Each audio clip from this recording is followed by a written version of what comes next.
എല്ലാവർക്കും നമസ്കാരം. അപ്പോൾ നമ്മൾ 3-4 ദിവസമായിട്ട് ഇങ്ങനെ ഊട്ടിയിലൂടെ കറങ്ങിക്കൊണ്ടിരിക്കുകയാണ്. 3 ദിവസം. ഇന്ന് നമ്മുടെ ഊട്ടിയിലെ 3-ാമത്തെ ദിവസമാണ്. നീലഗിരി കുന്നുകളുടെ സൗന്ദര്യമൊക്കെ ആസ്വദിച്ച് ഇങ്ങനെ നടക്കുക.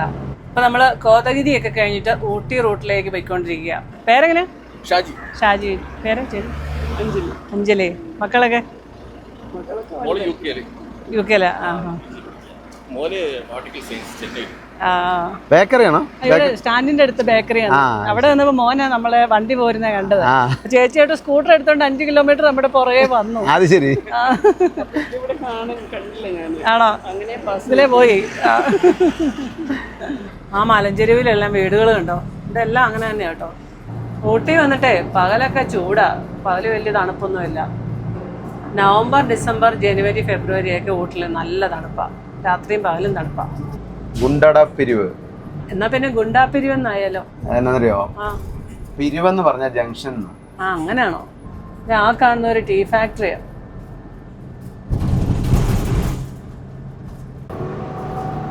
നമ്മളിപ്പോ തമിഴ്നാട്ടിലെ നീലഗിരി ഡിസ്ട്രിക്റ്റിലൂടെ പോയിക്കൊണ്ടിരിക്കുന്നത്.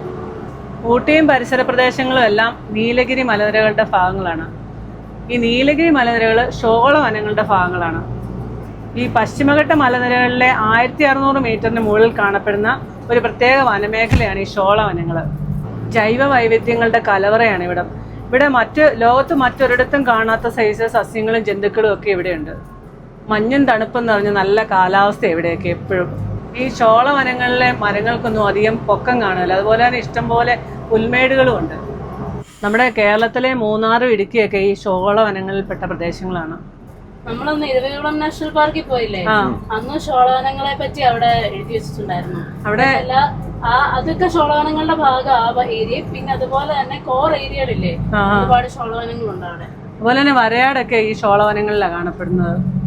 അവിടെ നമ്മളെ മറ്റേ ഷോളവനങ്ങളുടെ വീഡിയോ കാണിക്കുന്നവർക്കുന്നുണ്ടോ?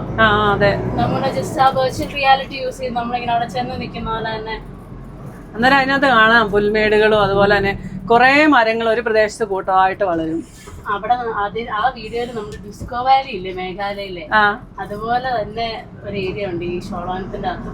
അതൊന്നും നമുക്ക് പോകാൻ പറ്റത്തില്ല. ഞാൻ ആ വീഡിയോയിൽ കണ്ട. വീണ്ടും നമ്മളൊരു കയറ്റം കയറുക. ഇവിടെയൊക്കെ ഇഷ്ടംപോലെ വീടുകളും താമസവും ഒക്കെ ഉണ്ടേലേ. ഇവിടെ എല്ലാം മൃഗങ്ങൾ ഇറങ്ങുന്ന അനിമൽ ക്രോസിംഗിന് മിക്കയിടത്തും എഴുതി വെച്ചിട്ടുണ്ട്. നമ്മൾ ഈ കോടനാട് വന്നിട്ട് നമ്മളൊരു കയറ്റം കയറി വേണം ഇനി ഊട്ടിയിലേക്ക് എല്ലാം. കയറ്റം കയറിയിട്ട് പിന്നെ ഇറങ്ങണം. അവിടുന്ന് വരുമ്പോഴും അങ്ങനെ തന്നെയാ, കയറ്റം കയറി ഇറക്കം ഇറങ്ങി അങ്ങനെ പോകുന്നത്. എങ്ങോട്ട് നോക്കിയാലും തേയിലത്തോട്ടങ്ങളാ കാണുന്നത്. മഴക്കാറുണ്ട്, മിക്കവാറും മഴ പെയ്യുമെന്ന് തോന്നുന്നു വൈകുന്നേരം. അവിടെയൊക്കെ മഴ പെയ്യുന്നുണ്ടെന്ന് തോന്നുന്നു. ശരിയാട്ടോ, അതുണ്ടോ? അങ്ങോട്ടെല്ലാം മഞ്ഞ് കോട ഇറങ്ങി അല്ലേ? കോട ഇറങ്ങി, മഴ ചാറുന്നുണ്ടെന്ന് തോന്നുന്നു. തെളിയുന്ന വെയിലിന് നല്ല ചൂടുണ്ട്. അപ്പൊ നമ്മള് കോടനാടൊക്കെ കറങ്ങിയിട്ട് ഇന്ന് ഊട്ടിക്കടുത്തുള്ള ലൗഡേൽ എന്ന സ്ഥലത്തേക്കാണ് പോകുന്നത്. പുത്ത ട്രാവൽ വ്ലോഗിന്റെ നീലഗിരി ഡയറക്റ്റിലേക്ക് എല്ലാവർക്കും സ്വാഗതം. ഇതുണ്ട് തട്ടുതട്ടായിട്ട് കൃഷി ചെയ്യുന്നുണ്ടോ ഇവിടെ? Step farming, drip irrigation use ചെയ്യുന്ന ഇവിടെ. അത് തമിഴ്നാട്ടിൽ എല്ലായിടത്തും അതെ. ഇവിടെ ഒരു വേസ്റ്റ് ബിന്നുണ്ട്. നമ്മുടെ കുറച്ച് പേപ്പർ പ്ലേറ്റ് ഒക്കെ ഇരിപ്പുണ്ട്, അതുകൊണ്ട് കളഞ്ഞിട്ട് വരാം. ഊട്ടിയും പരിസര പ്രദേശങ്ങളും എല്ലാം പ്ലാസ്റ്റിക് നിരോധിത മേഖലയാണ്.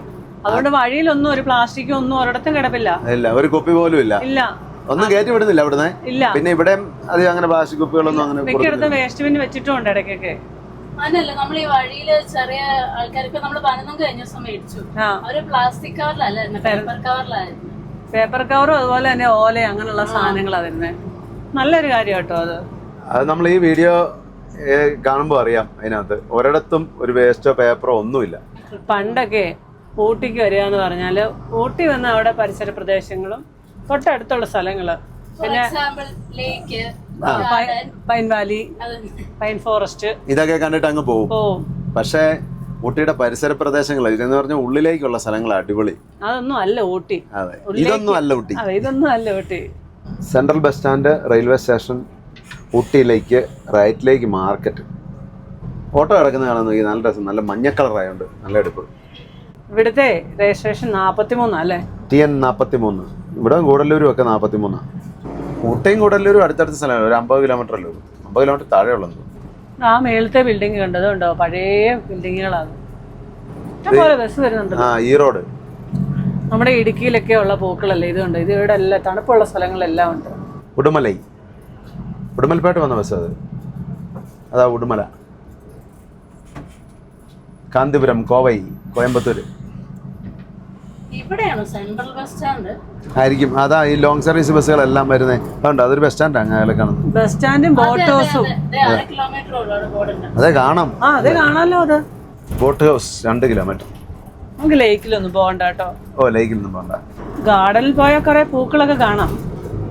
ഗാർഡനിൽ പോകണ്ടല്ലേ, വൈറ്റ് സൈഡിൽ കൂടി ഇഷ്ടംപോലെ പൂക്കൾ കാണാം. അതെ, പിന്നെ വെറുതെ എന്തിനാ സമയം കളയുന്നേ. അതെ, ഈ സൈഡിൽ കൂടെ റെയിൽവേ ലൈനാ. Toy train. അതെ, ടോയ് ട്രെയിൻ. അവിടെ നമ്മള് ഡാർജിലിംഗ് കണ്ട പോലെ. Nilgiri mountain railway. Karnataka park ഇവിടെയാ. ആ, കേരള പാർക്കൊന്നും ഇല്ലല്ലോ, എന്നിട്ട് കണ്ടില്ലല്ലോ. കേരള പാർക്കാണ്. തമിഴ്നാട് പാർക്കും കർണാടക പാർക്കും ഉണ്ട്. പാണ്ഡ്യൻ പാർക്കുണ്ട്. കേരള പാർക്കില്ല.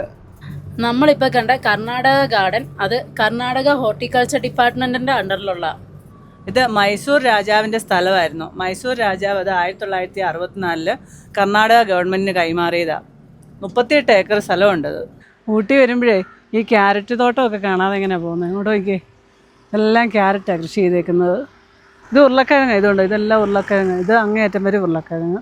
ഇത് അങ്ങ് അകലെ കാണുന്നുണ്ട്. ഇവിടെ അവർ കുറേ അക്കമാരൊക്കെ നിൽപ്പുണ്ട്. അതെല്ലാം ഉള്ളിയാണ് കൃഷി ചെയ്തേക്കുന്നത്. ചെറിയ ഉള്ളി. ആ, ഇവിടെ അങ്ങ് മോളിൽ നിൽക്കുന്നത് ഉള്ളിയാണ്. ഇവിടെ എല്ലാം മലമ്പ്രദേശം ആയതുകൊണ്ട് ഇതുപോലെ തട്ടുകെട്ടായിട്ടാണ് കൃഷികൾ ചെയ്യുന്നത്. നമ്മൾ പോകുന്ന ഇപ്പം ഈ ലൗഡയിൽ എന്ന് പറഞ്ഞ സ്ഥലം നമ്മൾ ഊട്ടിയിൽ നിന്ന് വരുമ്പോൾ അവലാഞ്ചി റൂട്ടിലാണ്.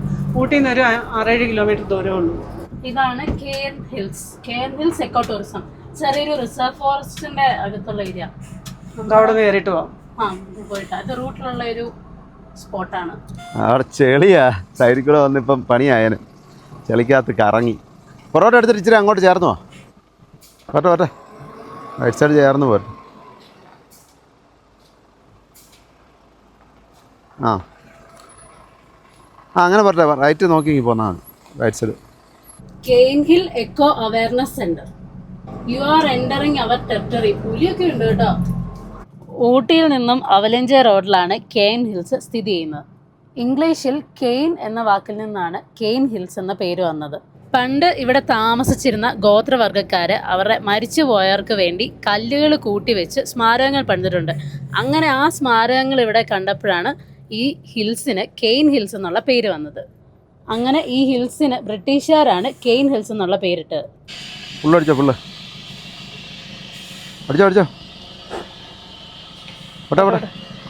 അപ്പോൾ ഇതാണ് കെയിൻ ഫോറസ്റ്റിലേക്കുള്ള എൻട്രി. അപ്പം കെയിൻ എന്ന് പറഞ്ഞു കഴിഞ്ഞാൽ ഇവിടെ ഒരു പ്രൊട്ടക്റ്റഡ് ആയിട്ടുള്ളൊരു റിസർവ് ഫോറസ്റ്റ് ഏരിയ. അപ്പോൾ ഇതിനകത്തൊരു വാച്ച് ടവറൊക്കെ ഉണ്ട്, കുറച്ച് നടക്കാനും ഉണ്ട്. ഇവിടെ സ്റ്റേ ചെയ്യാനുള്ള സൗകര്യങ്ങളൊക്കെ ഉണ്ട്. അപ്പോൾ അതിനൊക്കെ നമ്മൾ നേരത്തെ ഫോറസ്റ്റിൽ നിന്ന് പെർമിഷൻ എടുക്കണം. അപ്പോൾ ഇവിടെ ഒരാൾക്ക് 40 രൂപ, പിള്ളേർക്ക് 20 രൂപ, പിന്നെ കാറ് ജീപ്പിനൊക്കെ പാർക്കിങ്ങിന് 50 രൂപ, നമ്മുടെ ബസ്സിന് 80 രൂപ, പിന്നെ ഫോട്ടോഷൂട്ടിനൊക്കെ വേറെ 1000 രൂപ. അതൊക്കെ വേറെ ചാർജുകളുണ്ട്. അപ്പോൾ ഇവിടെ ഒരു ഇൻ്റർപ്രിട്ടേഷൻ സെൻ്റർ ഉണ്ട്. അപ്പോൾ നമുക്ക് ഇൻ്റർപ്രിട്ടേഷൻ സെൻ്ററിലൂടെ കയറിയിട്ട് പോകാം.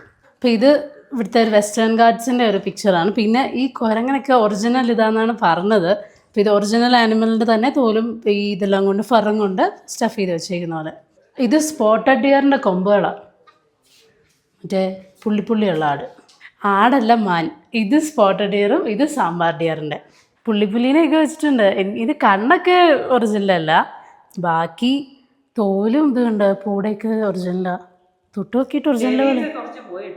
അപ്പോൾ ഒറിജിനലായിരിക്കും എന്നാ. വയലന്റ് ആയിട്ട് നിൽക്കുന്നു. ഇത് കടിക്കും കേട്ടോ. ഇത് തമിഴ്നാട്ടിലെ വൈൽഡ് ലൈഫ് ഏരിയയുടെ ഒരു റെപ്രസെൻറ്റേഷൻ കൊടുത്തേക്കുന്നത്. അത് നീലഗിരി ഡിസ്ട്രിക്റ്റിൻ്റെ. അപ്പോൾ ഇതെല്ലാം ഈ വനത്തിലുള്ള ബേർഡ്സും ആനിമൽസും ഒക്കെയാണ്. കടുവയുണ്ട് ഇവിടെ. കടുവയും പുലിയൊക്കെ ഉണ്ട്. ഞാൻ വിചാരിച്ചു പുലി മാത്രമേ ഉണ്ടാവുള്ളൂ എന്നാദ്യം.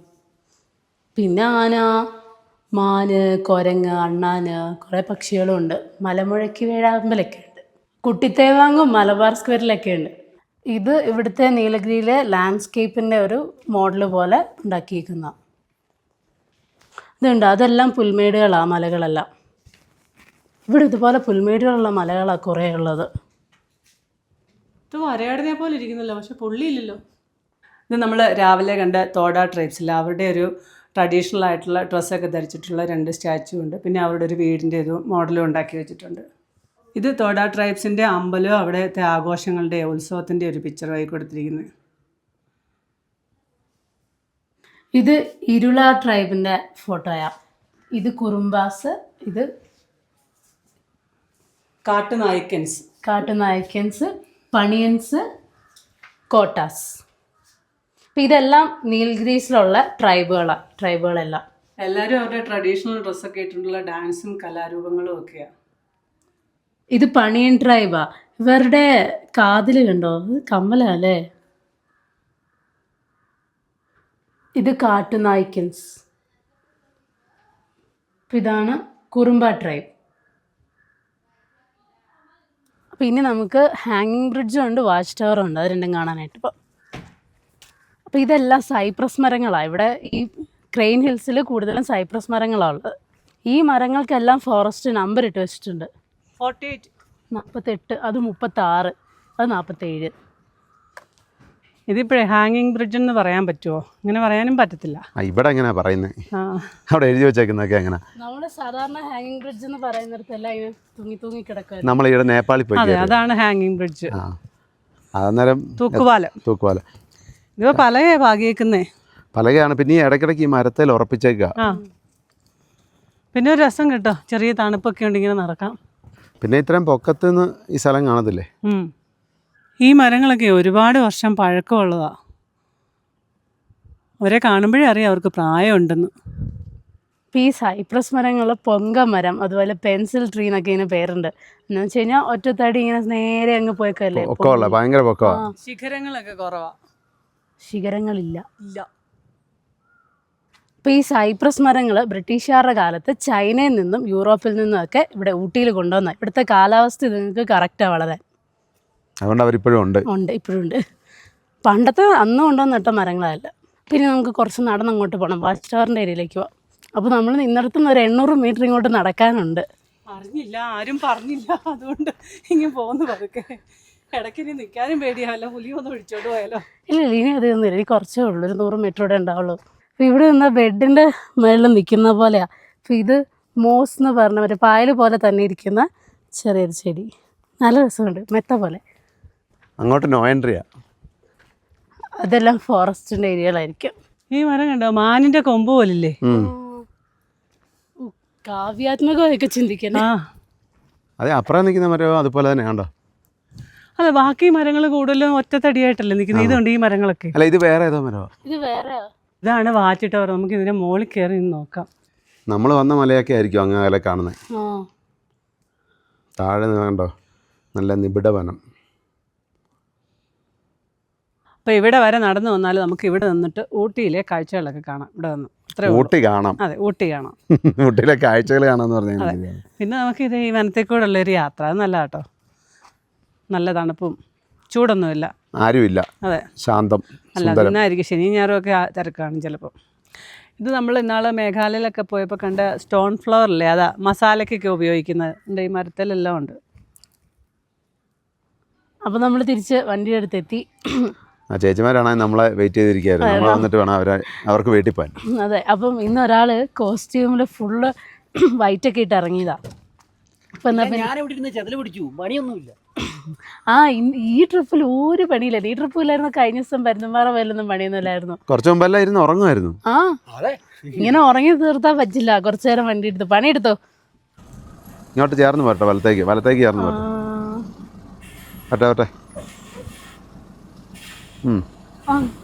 കുഴപ്പമില്ല. ചേട്ടാ നേരത്തെ റൈറ്റിലേക്ക് മാറി പോരെ.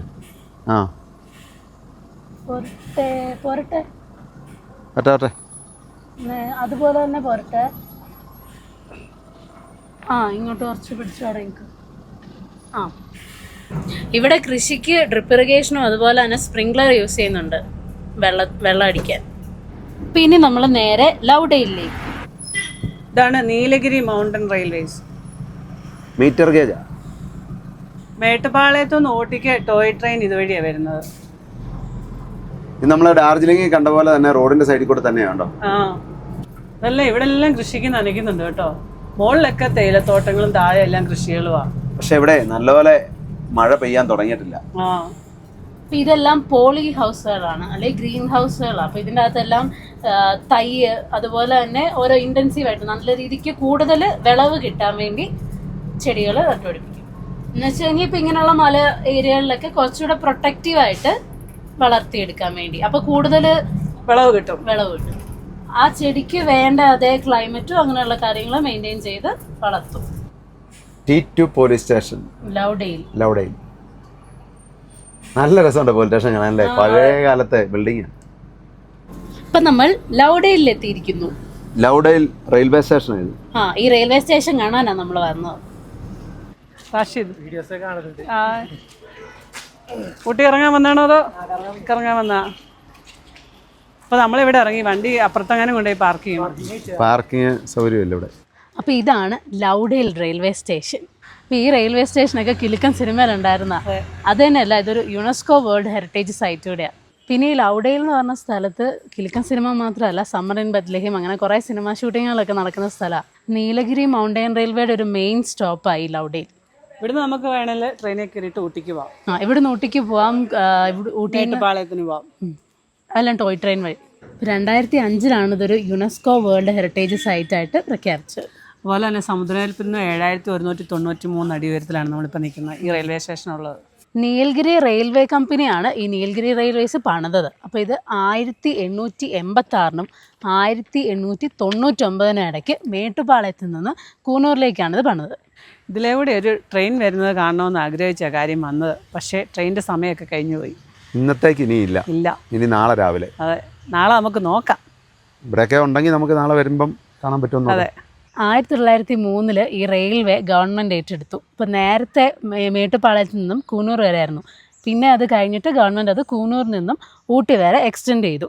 അങ്ങനെ 1908 ഈ റെയിൽവേ ലൈനിൻ്റെ പണി പൂർത്തിയാകുന്നത്. അപ്പോൾ നമുക്കിപ്പം മേട്ടുപ്പാളയത്തു നിന്ന് ഊട്ടി വരെ ട്രെയിനിൽ സഞ്ചരിക്കാം. അതെ, ടോയ് ട്രെയിനിൻ്റെ. ഈ റെയിൽവേ ലൈൻ മൊത്തം 46 കിലോമീറ്റർ നീളമുണ്ട്. അതുതന്നെയല്ല, കുത്തനെയുള്ള മലകളോട് പോകുന്ന ഒരു റെയിൽവേ ലൈനിൽ ഒന്നാണിത്. ഓൾട്ടർനേറ്റീവ് ബൈറ്റിംഗ് ടെക്നോളജി ഉപയോഗിച്ച് റാക്ക് ആൻഡ് പിനിയൻ അറേഞ്ച്മെൻറ്റിലാണ് ഈ റെയിൽവേ പാളം പണിതത്. അതെന്നാ ഓൾട്ടർനേറ്റീവ് ബൈറ്റിംഗ് ടെക്നോളജി എന്ന് പറഞ്ഞാൽ മാറി മാറി ഇങ്ങനെ പിടിച്ചു. അതെന്നാന്ന് വെച്ചാലേ, അത് ഈ കയറ്റമുള്ളിടത്തൊക്കെ ഈ ട്രാക്കിൻ്റെ നടുക്കൂടെ ഒരു പല്ലുണ്ടാവും. അപ്പോൾ ഈ ട്രെയിനിൻ്റെ അടിയിലും ഒരു പല്ലുണ്ടാവും. അത് ഇതിൽ കൂടെ നമ്മുടെ സൈക്കിൾ ചെയിൻ പോലെ, അങ്ങനെ പോലെ. അപ്പോൾ കയറ്റത്തല്ലെങ്കിൽ ഈ പാളത്തെ കൂടെ അങ്ങനെ പോകുന്നത് തെന്നിപ്പോവല്ലേ ഉള്ളൂ. അപ്പോൾ അതേലും ഇങ്ങനെ പിടിച്ചാണ് ട്രെയിൻ കയറി വരുന്നത്. വളരെ സ്ലോയിൽ പതുക്കെ കയറി വരുന്നത്. കുറേ സമയം എടുക്കും. പക്ഷേ നമുക്ക് മേട്ടുപ്പാളയത്തു നിന്ന് ഊട്ടിക്കുള്ള ട്രെയിൻ യാത്ര ഒരു അടിപൊളി സംഭവമാണ്. നമുക്കിനി ഇപ്പോൾ ഏതെങ്കിലും ഒരു സമയത്ത് വരുമ്പം അത് ചെയ്യണം. അതൊക്കെ നേരത്തെ ബുക്ക് ചെയ്ത് പ്ലാൻ ചെയ്ത് വരണം. ഇതൊരു പ്ലാനിങ്ങും ഇല്ലാതല്ലേ നമ്മൾ വരുന്നത്, പിന്നെ എന്നാ ചെയ്യാനാ. അതേപോലെ തന്നെ ഡാർജിലിംഗിൽ അത് ഡാർജിലിംഗിൽ സ്റ്റീം എഞ്ചിൻ അതിൽ കയറാനും പറ്റില്ല. ഇവിടെ സ്റ്റീം എഞ്ചിൻ ഇല്ലെന്ന് തോന്നുന്നു, ഉണ്ടോന്നറിയില്ല. അതേപോലെ തന്നെ ഷിംലയിലും ഇതേപോലെ തന്നെയാണ്. കൽക്ക ഷിംല അതും ഒരു അടിപൊളി റൂട്ടാണ്. അത് നല്ല മഞ്ഞുള്ള സമയത്ത് വേണം, സ്നോ ഉള്ള സമയത്ത് വേണം. സദേൺ റെയിൽവേ സേലം ഡിവിഷൻ ലൗഡയിൽ. അപ്പം ഇവിടെ ട്രെയിനിൻ്റെ ടൈമൊക്കെ കൊടുത്തിട്ടുണ്ട്. അപ്പം കൂനൂറിലേക്ക് പോകുന്ന ട്രെയിനിൻ്റെ ടൈം രാവിലെ 9:30, ഉച്ചയ്ക്ക് 12:30, പിന്നെ 2:10, വൈകുന്നേരം 5:40 ലാസ്റ്റ് ട്രെയിൻ ഇവിടുന്ന് പോകും. 4 ട്രെയിനേ ഉള്ളൂ. 4 ട്രെയിനുള്ളൂ ഒരു ദിവസം. പിന്നെ ഇവിടുന്ന് തിരിച്ച് ഊട്ടിക്കുള്ള ട്രെയിൻ രാവിലെ 8:40, 11:40, ഉച്ചയ്ക്ക് 1:30, വൈകുന്നേരം 4:40. 4:50 അത് ഡിപ്പാർച്ചറാണ്. ഇവിടെ വരുന്നത് 4:40 വരും. അപ്പോൾ ഇവിടെ എഴുതി വെച്ചേക്കുന്ന റേറ്റൊക്കെ കുറവാണ് ടിക്കറ്റിന്. പക്ഷെ ഓൺലൈനിലെ റേറ്റ് വേറെയാണ്, കൂടുതലാണ് ഇതിൽ. ഇവിടെ ഫസ്റ്റ് ക്ലാസ്സിന് 135 രൂപയൊക്കെ ഉള്ളൂ. ഓൺലൈനിൽ കാണിക്കുന്നത് 1300 1200 ഒക്കെയാണ്. കൂടുതലൊന്നും ഇല്ല, ഒരു 10 ഇരട്ടി. അപ്പോൾ ഇവിടെ ടോയ് ട്രെയിൻ ടിക്കറ്റ് എടുക്കുന്ന ഒന്ന് ഊട്ടി സ്റ്റേഷനിൽ നിന്നോ കൂനൂർ സ്റ്റേഷനിൽ നിന്ന് എടുക്കാൻ പറ്റില്ല. ഇവിടുന്ന് കിട്ടത്തില്ല നമുക്ക് ടോയ് ട്രെയിനുള്ള ടിക്കറ്റ്. പിന്നെ ഇവിടെ ഫോട്ടോഗ്രാഫി അലൗഡ് അല്ല. ഫോൺ പറ്റും, ക്യാമറ ഒക്കെ വെച്ചെടുക്കുകയാണെങ്കിൽ 3540 രൂപ. ഇപ്പോൾ റെയിൽവേ സ്റ്റേഷൻ നേരെ ഓപ്പോസിറ്റ് തന്നെ ഇവിടുത്തെ പോസ്റ്റ് ഓഫീസ്, ലൗഡയിൽ സബ് പോസ്റ്റ് ഓഫീസ്. അപ്പോൾ 2 ദിവസത്തെ നമ്മുടെ കൂടെയുള്ള കറക്കമൊക്കെ കഴിഞ്ഞിട്ട് കരോളിൽ നിന്ന് തിരിച്ച് വീട്ടിലോട്ട് പോവാണ്. ഇന്നലെ ഒന്ന് പോയതായിരുന്നു, വീണ്ടും ഇന്ന് പോവാം. അതെ, ഇന്ന് പറഞ്ഞു വിടുക, ഇന്നലത്തെ പോലല്ല. പറഞ്ഞു വിടുവല്ല, പോവാം. ഇന്ന് ജോലിക്ക് പോയില്ല, നാളെയും ജോലിക്ക് പോകണം. അതുകൊണ്ട് അതെ, ഇപ്പൊ പോയില്ലെങ്കിൽ ചിലപ്പം അവിടുന്ന് പറഞ്ഞു വിടും. കുഴപ്പമില്ല, ജോയിൻ ചെയ്യണം. അതെ, 2 ദിവസം നല്ല ഹാപ്പി ആയിരുന്നു. Thank you. അപ്പം ഞങ്ങൾ വണ്ടിയൊക്കെ ഒരിടത്ത് കൊണ്ടുവന്ന് ഒതുക്കി വൈകിട്ടത്തെ കുക്കിംഗ് പരിപാടി ആരംഭിച്ചു. ഇന്ന് മുത്തിൻ്റെയും പെൺകുട്ടിയുടെയും കുക്കിംഗ് ഉണ്ട്, എൻ്റെ വക കുക്കിംഗ് ഉണ്ട്. എൻ്റെ വകത്തെ സവാള അരി. ഞാൻ ഇന്ന് ചിക്കൻ സുക്കായ ഉണ്ടാക്കുന്നത്. സുക്ക. നിങ്ങൾ എന്നാ ഉണ്ടാക്കുന്നത്? ഞങ്ങൾ ലെമൺ ചിക്കൻ, ചിലപ്പോൾ അതിൽ ഹണി ചേർത്ത് ഞങ്ങൾ സ്വീറ്റും ആക്കും. അപ്പം അതിന് വെളുത്തുള്ളിയൊക്കെ ഏറെ വേണ്ടേ? വെളുത്തുള്ളി ഏറെ വേണം. വെളുത്തുള്ളി വേണം, നാരങ്ങ വേണം, അങ്ങനെ കുറച്ച് സാധനങ്ങൾ വേണം. തേനും കൊണ്ടുവന്നായിരുന്നോ? തേനൊക്കെ കൊണ്ടുവന്നിട്ടുണ്ട്. എല്ലാം ഞാൻ കൊണ്ടുവന്നിട്ടുണ്ട്. നിങ്ങൾക്ക് ഇനിയും ഉണ്ടാക്കണമെന്ന് തോന്നിയാലോ എന്ന് ഓർത്തേ. പിന്നെ ആകാശത്തേൻ്റെ പിന്നെ സവാളയൊക്കെ എടുത്ത് വെളിയിലോട്ട് പോയിട്ടുണ്ട്. ഇവിടെ സവാളയുടെ തൊലി പൊടിച്ചപ്പോൾ തന്നെ കണ്ണു തീറാൻ തുടങ്ങി. എൻ്റെ പൊന്നു ഇതുവരെ കഴിഞ്ഞില്ലേ? ഫാസ്റ്റ് ആവട്ടെ. ഇപ്പൊ കഴിയും.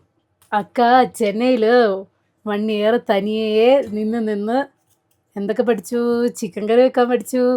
ചിക്കൻ കറി കൊണ്ട് നന്നായിട്ട് മുറിക്കുന്നുണ്ടമ്മേ. 1 ഇയറോ? അല്ല 3 വർഷം. സോറി തെറ്റിപ്പോയി. ഇപ്പം ഇവർ കുക്കിങ്ങിന് മേടിച്ച ചിക്കനിൽ നിന്ന് കുറച്ച് ഞാൻ അടിച്ചു മാറ്റിയതാണ്.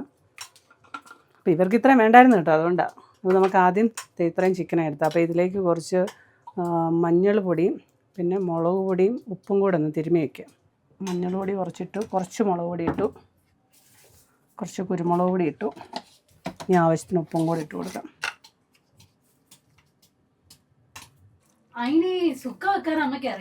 അതിനിപ്പോൾ അറിയാനൊന്നുമില്ല, ഇങ്ങനെയൊക്കെയാണ് ചെയ്ത് പഠിക്കുന്നത്. എല്ലാം ഒരു പരീക്ഷണമാണ്. കഴിച്ചിട്ട് പറഞ്ഞാൽ മതി സുക്കയുടെ ടേസ്റ്റൊക്കെ ഉണ്ടോയെന്ന്. ചെറിയ വ്യത്യാസമൊക്കെ കാണും ചിലപ്പോൾ.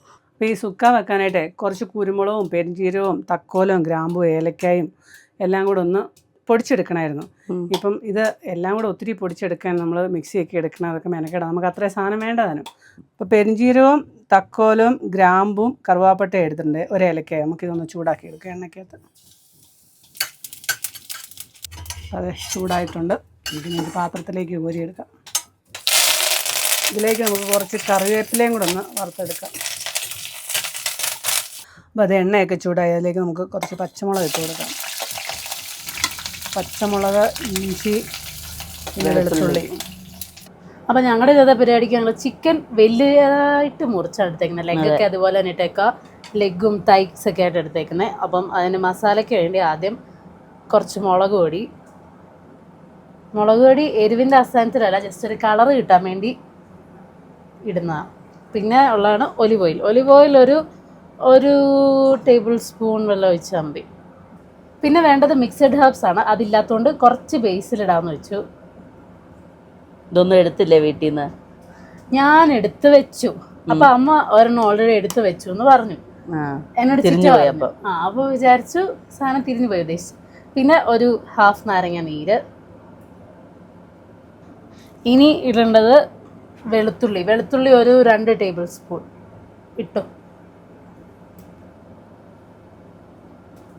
ചതച്ചെടുക്കാൻ അല്ലാണ്ട് പേസ്റ്റ് ആയിട്ട് എടുത്താലും നല്ല പെട്ടെന്ന് ചേരും. പിന്നെ ഇതിൻ്റെ അകത്തോട്ട് നമുക്ക് കുറച്ച് തേനോട് ഒഴിച്ചു കൊടുക്കാം. തേനും ഒരു ഇഷ്ടം അനുസരിച്ച്, മധുരം എന്തേരം വേണം അതനുസരിച്ച് ഒഴിക്കാം. ഉപ്പ് ആവശ്യത്തിന്. ഇതിന് ഇത്ര ഉപ്പ് വേണമെന്നാണ് അമ്മ പറഞ്ഞത് ചിക്കൻ്റെ ക്വാണ്ടിറ്റി വെച്ചിട്ട്.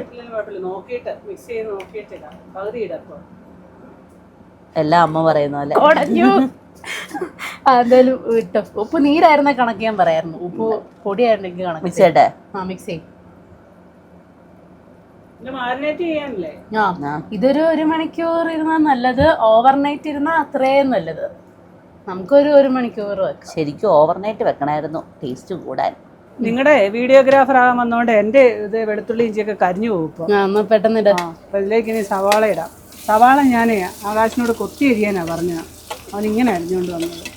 ഇങ്ങനാണോ അരിഞ്ഞോണ്ട് വരുന്നേ? ഞാൻ ചേച്ചിയോട് ചോദിക്കുകയും ചെയ്തു, മുട്ടയ്ക്ക് അരിയുന്ന പോലെ കുഞ്ഞുനാന്ന് അരിയണോന്ന് ചോദിച്ചാൽ നീളത്തിൽ അരിഞ്ഞോളാൻ പറഞ്ഞു. നിന്റെ ചെടിക്ക് എന്തോ നല്ല പ്രശ്നമുണ്ട് അല്ലേ? ചതിച്ച് സത്യമായിട്ട് ഞാൻ പ്രശ്നമാവുമെന്ന്. സുക്കയിപ്പ ചിക്കൻ കറിയാവും, അത്രേ ഉള്ളൂ. അപ്പൊ അരപ്പ് നന്നായിട്ട് മിക്സ് ആയിട്ടുണ്ട്. നമുക്ക് ചിക്കനിലോട്ട് വരട്ടാം. വേറെ ചേരുവം വേണോ? വേണ്ട, അതിലോട്ട് വെച്ചാൽ മതി. സവാളയൊക്കെ വഴന്ന് വരുമ്പോഴത്തേനും നമുക്ക് മുമ്പേ നമ്മൾ ചൂടാക്കി വെച്ച സാധനങ്ങളെല്ലാം കൂടെ പൊടിച്ചെടുക്കാം. കുറച്ച് സാധനം ഉള്ളതുകൊണ്ടാണ് ഇതിനകത്ത് പൊടിച്ചെടുക്കുന്നത്. അല്ലെ മിക്സിക്കകത്ത് പൊടിച്ചെടുക്കുന്ന എളുപ്പം. അതാകുമ്പോൾ നല്ലപോലെ പൊടിഞ്ഞും കിട്ടും. നല്ലപോലെ ഒന്ന് പൊടിച്ചെടുക്കാം. ഇത് എണ്ണയ്ക്കകത്ത് മൂപ്പിച്ച എന്നാത്തിനാന്ന് ചോദിച്ചാൽ പൊടിക്കാൻ വേണ്ടിയിട്ടാണ്. അല്ലെങ്കിൽ ഇത് പൊടിയല്ല, നമ്മൾ ചുമ്മാ ഇട്ടാൽ പൊടിയത്തില്ല. ചിക്കനൊക്കെ റെഡി ആയിട്ടുണ്ട്, നന്നായിട്ട് മാരിനേറ്റ് ചെയ്ത് വെച്ചു. ഇനിയിപ്പോൾ നമുക്ക് 1 മണിക്കൂർ ഫ്രിഡ്ജിൽ കൊണ്ടുവെക്കാം. അപ്പോൾ സവാളയൊക്കെ വഴന്ന് വന്നിട്ടുണ്ട്. നമുക്ക് അതിലേക്ക് കുറച്ച് മഞ്ഞൾ പൊടിയും കുരുമുളക് പൊടിയൊക്കെ ഇട്ട് കൊടുക്കാം. മഞ്ഞൾ പൊടി ഇട്ടു. നമുക്ക് കുറച്ച് കുരുമുളക് പൊടി ഇട്ട് കൊടുക്കാം.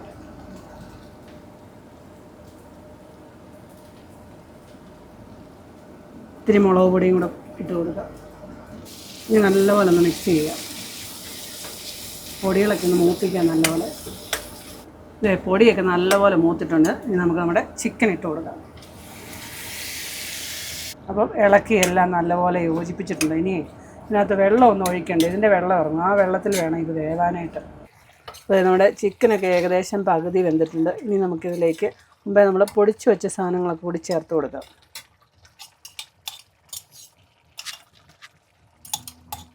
ഇപ്പോൾ ഇതുകൂടെ നല്ലപോലെ നമുക്ക് ചേർത്തിളക്കാം. നല്ല കാര്യം മല്ലിയിലില്ലാത്ത. അതെ അതെ, ടേസ്റ്റ് ചെയ്തിട്ടേ കുഴപ്പമില്ലെന്ന് തോന്നുന്നു. ഇനി നിങ്ങൾ കഴിച്ച് നോക്കിയിട്ട് പറഞ്ഞാൽ മതി. ആ, ഇനി അടച്ചു വെച്ചോ.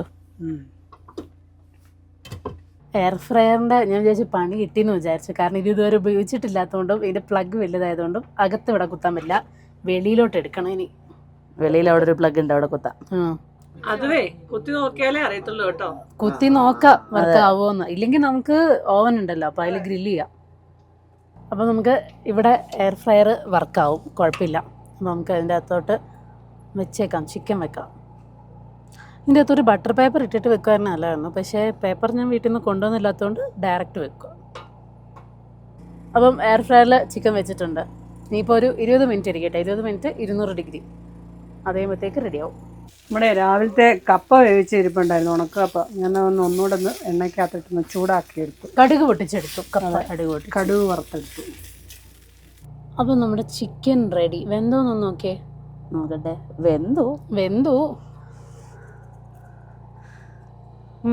കുഴപ്പമൊന്നുമില്ല, ടേസ്റ്റ് ഉണ്ട്. ഇന്ന് കാര്യമായിട്ടാണ് വൈകിട്ട് കേട്ടോ. ചെറുതായിട്ട് മതി എന്നൊക്കെ പറഞ്ഞു. ഇവിടുത്തെ കപ്പയുണ്ട്, ദോശയുണ്ട്, ചിക്കനുണ്ട്, പിന്നെ ഇവരുടെ സ്പെഷ്യൽ ചിക്കനുണ്ട്. അത്ര സ്പെഷ്യലൊന്നുമില്ല, സാധാ ചിക്കൻ. ദോശയും കപ്പയും നമ്മുടെ ചിക്കൻ സുക്കായും. പിള്ളേരുടെ ചിക്കൻ എങ്ങനെ ഉണ്ടായിരുന്നു? കുഴപ്പമില്ല. നല്ല ടേസ്റ്റ്. എന്നാൽ ഇതുകൂടെ ഒരെണ്ണം ടേസ്റ്റ് ചെയ്യേ. എനിക്ക് അത്രയും ഇഷ്ടപ്പെട്ടില്ല. ഉപ്പുമില്ല, എരിവുമില്ല. ഉപ്പ് ഒക്കെ ഉണ്ട്, അതിന്റെ ടേസ്റ്റ് അതാ. ഇതിന്റെ ടേസ്റ്റ് ഇങ്ങനെയാണെന്നാ പറയുന്നത്. നമ്മുടെ കണക്കുള്ള ടേസ്റ്റ് അല്ല ഇതിന്. വളർന്നു വരുന്ന ഷെഫന്മാരെ നിങ്ങൾ തളർത്തിക്കളയുന്നത്. എനിക്കത് ഇഷ്ടപ്പെട്ടില്ല. കഴിഞ്ഞ ദിവസത്തെ നല്ലായിരുന്നല്ലോ. അന്ന് നമ്മള് ഗാർലിക് ഒന്നും കുഴപ്പമില്ല. ഇതിനും എരിവ് ഉപ്പും കുറവാണ്. ഇതിന് അത്രയും തന്നെ ഇതൊന്നും ഇല്ലതാ. ചുമ്മാ പുഴുങ്ങി കഴിക്കുന്ന പോലെ ഉണ്ട്. അങ്ങനൊന്നും അല്ല. അതിൽ ഇച്ചിരി കൂടെ ചേർത്തിട്ടൊക്കെ ഉണ്ട്. ഹണി അങ്ങനെയുള്ള സെറ്റപ്പാ. ഇതും അതെ. അന്നുണ്ടാക്കിയ നല്ലതായിരുന്നു. ഇനി സുക്ക എങ്ങനെ ഉണ്ടായിരുന്നു? സുക്ക വലിയ കുഴപ്പമില്ല. ഞാൻ മസാലയുടെ ചോദിച്ചുണ്ട്. അതിന് മസാല ചേർത്താ, അതിന് മസാല ഇച്ചിരി ചേർത്താ പൊടിച്ചതാ. അതുകൊണ്ടോ?